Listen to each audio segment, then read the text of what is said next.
तो आज के वीडियो में हम बात करने वाले हैं आज ही से ओपन हो चुके DCX सिस्टम लिमिटेड IPO के रिव्यू के बारे में, जिसमें हम बताएंगे आपको कंपनी की डिटेल्स, कंपनी के फाइनेंशियल, कंपनी की स्ट्रेंथ एंड साथ ही जानेंगे IPO में हमें अप्लाई करना चाहिए या नहीं। तो वीडियो को पूरा देखिएगा।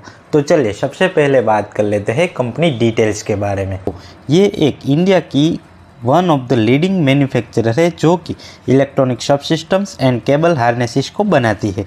तो वहीं अगर बात करें तो कंपनी ने 2011 में अपना ऑपरेशन स्टार्ट किया था। वहाँ पे ये इंडियन ऑफसेट पार्टनर बनी थी जो कि फॉरेन ओरिजिनल इक्विपमेंट को मैन्युफैक्चरिंग करती है।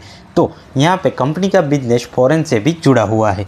तो 2020 में कंपनी ने एक कमीशन के द्वारा चलने वाली नई मैन्युफैक्चरिंग फैसिलिटी को बनाया था जो कि है hitech defence and aerospace park, जो कि बेंगलोर में आया हुआ है। तो वहीं अगर हम बात करें कंपनी के कस्टमर्स के बारे में तो 30 जून 2022 के हिसाब से कंपनी के 26 कस्टमर है जो कि Israel, United state, Korea and India में आते हैं। तो यहाँ पे कंपनी का ज़्यादा बिजनेस फॉरेन से ही आता है। तो वहीं अगर हम बात करें इस कस्टमर्स में तो वहाँ पे कई सारी कंपनियाँ हैं जिसमें फॉर्च्यून 500 कंपनीज आती है, मल्टीनेशनल कंपनीज भी आती है एंड इसके अलावा स्टार्टअप्स भी शामिल है। तो वहीं कंपनी इंडिया में एरोस्पेस एंड डिफेंस सेक्टर को भी अपना प्रोडक्ट प्रोवाइड करती है। तो अब इस कस्टमर्स की बात करें तो उसमें Elta system limited, Israel aerospace industries limited, system missiles and space division, Bharat electronic limited यानी कि बेल एंड अस्त्र राफेल कंपनीज प्राइवेट लिमिटेड, ये सभी इसमें शामिल है। यहाँ पे हम देखें तो कंपनी के कस्टमर्स में हमें काफ़ी बड़े नाम नज़र आ रहे हैं। तो इसके अलावा कंपनी फॉरेन में भी अपना बिजनेस काफ़ी अच्छी तरीके से चलाती है। तो यहाँ पे कंपनी का बिजनेस तो काफ़ी अच्छा है। तो बात करें अगर कंपनी के बिजनेस वर्टिकल्स की तो ये 3 वर्टिकल्स पे काम करती है। पहला है सिस्टम इरिगेशंस, जहाँ पे ये radar system, sensor, electric warfare, missiles and communication system provide करती है। तो वहीं दूसरा है cable and wire harness assemblies. तो तीसरी की बात करें तो यहाँ पे company assembly ready kits provide करती है जो कि इलेक्ट्रॉनिक्स एंड इलेक्ट्रोमैकेनिकल्स पार्ट का होता है। तो ये सभी तरक्की के बिजनेस कंपनी चलाती है। तो अब बात करें अगर IPO ये कंपनी क्यों ला रही है उसके बारे में, तो यहाँ पे ये कंपनी इस IPO के जरिए से जो पैसे आएंगे उसको रीपेमेंट करने के लिए यूज़ किया जाएगा जो कि कंपनी ने बोरोइंग लिया हुआ है उससे। इसके अलावा कंपनी इससे अपनी वर्किंग कैपिटल रिक्वायरमेंट को पूरा करेगी एंड इसके अलावा कंपनी की सब्सिडरी को फंड देने के लिए यूज़ किया जाएगा। तो यानी कि कंपनी का जो ग्रोथ होने वाला है उसमें ये पैसे यूज किए जाएंगे। तो ये एक काफ़ी अच्छी बात है। आइए अब जान लेते हैं कंपनी के फाइनेंशियल के बारे में जो कि बहुत ही इम्पोर्टेंस रखते हैं। तो यहाँ पे हम बात करेंगे 30 जून 2021, 31 मार्च 2021 एंड 31 मार्च 2020 के बारे में। तो यहाँ पे पहले बात करें अगर टोटल रेवेन्यू के बारे में तो यहाँ पे 2020 में ये था 465 करोड़ के आसपास, जो कि 31 मार्च 2021 में हो गया था 683 करोड़, यानी कि उसमें हमें काफ़ी बढ़ोतरी होती हुई दिखी थी।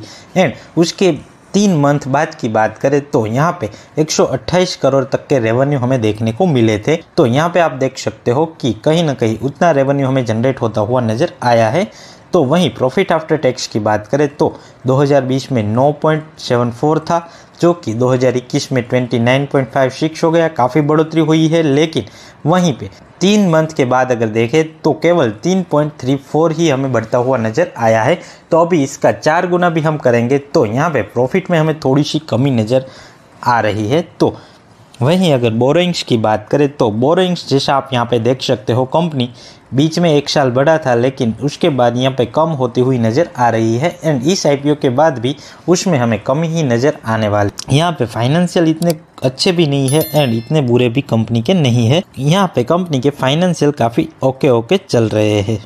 तो अब बात करें अगर कंपनी की कुछ स्ट्रेंथ के बारे में तो यहाँ पे DCX की बात करें तो ये इंडिया में काफ़ी अच्छी प्रीफर किए जाने वाली ऑफसेट पार्टनर कंपनी है जो कि aerospace and defence manufacturing project पे काम करती है।